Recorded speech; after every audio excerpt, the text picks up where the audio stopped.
భారతదేశం అనాది కాలం నుండి ఆధ్యాత్మికతకు ప్రసిద్ధి. ఈ పుణ్యభూమిలో అనేక మంది మహర్షులు, యోగులు, సిద్ధ పురుషులు అవతరించి తమ తపస్సు, జ్ఞానము మరియు దివ్య అనుభవాలతో మానవాళికి మార్గదర్శకులుగా నిలిచారు. వారి జీవితాలు నేటికి లక్షలాది సాధకులకు స్ఫూర్తినిస్తున్నాయి. అటువంటి మహనీయులలో విశిష్ట స్థానాన్ని సంపాదించిన మహాయోగి శ్రీ శ్రీ శ్రీ యోగేంద్ర విజ్ఞాని మహారాజు గారు.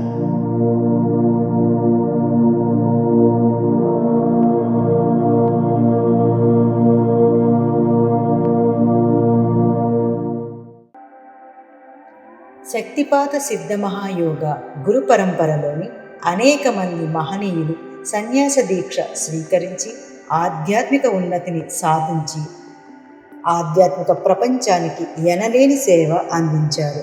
శ్రీ యోగేంద్ర విజ్ఞాని మహారాజు గారికి సన్యాస జీవితం మీద ఎంతో మక్కువ ఉండేది.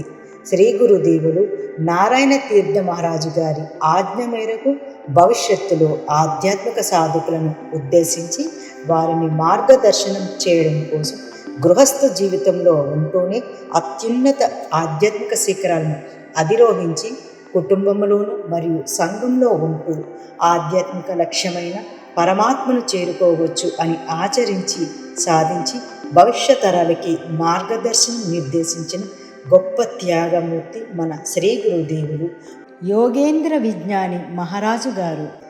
శక్తిపాత దీక్ష అనే మహోన్నత యోగ విద్య అత్యంత అరుదైనది. గురువుల చరిత్ర ప్రకారం ఈ దివ్య విద్య సుమారు 600 సంవత్సరాలకు ఒకసారి బహిర్గతమై మరొక 600 సంవత్సరాలు గుప్తంగా ఉంటుంది. ప్రస్తుత గురు పరంపరలో మనకు తెలిసిన విధంగా శ్రీ గంగాధర తీర్థ మహారాజు గారి ఏకైక దీక్షాధికార శిష్యుడు శ్రీ నారాయణ దేవి తీర్థ మహారాజు గారి ద్వారా శ్రీ యోగేంద్ర విజ్ఞాని మహారాజు గారు శక్తిపాత దీక్షను పొంది అనంతరం దీక్షాధికార గురువు అయ్యారు. గుజరాత్ రాష్ట్రంలోని వైరావల్ ప్రాంతంలో జన్మించిన దయాశంకర్ అనే యువకుడు చిన్న వయస్సులోనే ఆధ్యాత్మిక జిజ్ఞాసతో నిండిపోయాడు. భౌతిక జీవితంపై ఆసక్తి తగ్గి నిజమైన గురువును వెతుకుతూ ఇంటిని విడిచి బయలుదేరాడు. దేశమంతా తిరుగుతూ అనేక గురువులను కలుసుకున్నాడు. హఠయోగం అభ్యసించాడు. అనేక కఠోర సాధనలు చేశాడు. అయినప్పటికీ అతని ఆంతరంగాన్ని తృప్తిపరిచే కుండలిని యోగ రహస్యం మాత్రం అతనికి దొరకలేదు.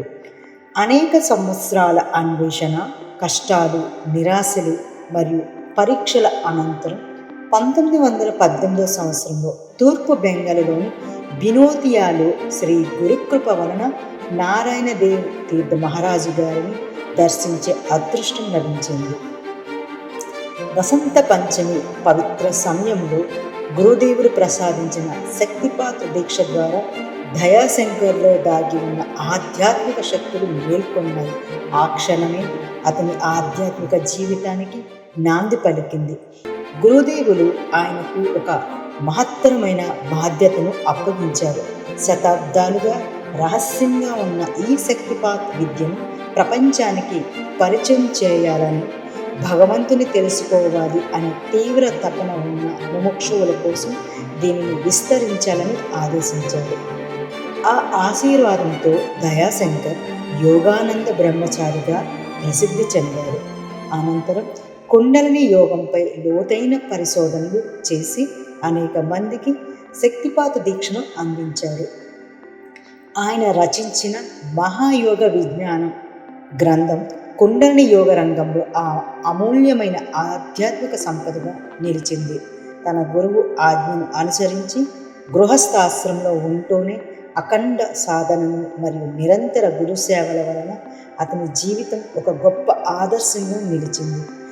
ఆధ్యాత్మిక ఉన్నతి పొందడానికి తప్పనిసరిగా సన్యాసం అవసరం లేదు. నిజమైన గురుకృప, శక్తిపాత దీక్ష, నిష్ఠతో కూడిన సాధన ఉంటే గృహస్థుడైన పరమాత్మ సాక్షాత్కారాన్ని పొందగలడు అనే విశ్వాసం మరియు మార్గాన్ని చూపించిన పరమ దయాళువు, జ్ఞాన ప్రదాత ఋషికేశ్లో స్థాపించిన విజ్ఞాన్ భవన్ ఆశ్రమం ద్వారా ఆయన అనేక సాధకులకు మార్గదర్శకత్వం అందించారు. వేలాది మంది జీవితాలలో ఆధ్యాత్మిక వెలుగును నింపారు. 1959 జూన్ 26న ఆయన మహాసమాధి చెందినప్పటికీ ఆయన వారి శిష్యులలో వెలిగించిన ఆధ్యాత్మిక జ్ఞాన దీపం నేటికి ఆయన శిష్యుల ద్వారా ప్రకాశిస్తూనే ఉంది. ఈ పవిత్ర పుణ్యతిథి సందర్భంగా ఆ మహాయోగి చరణాలకు మన కోటి కోటి ప్రణామాలు సమర్పిద్దాం.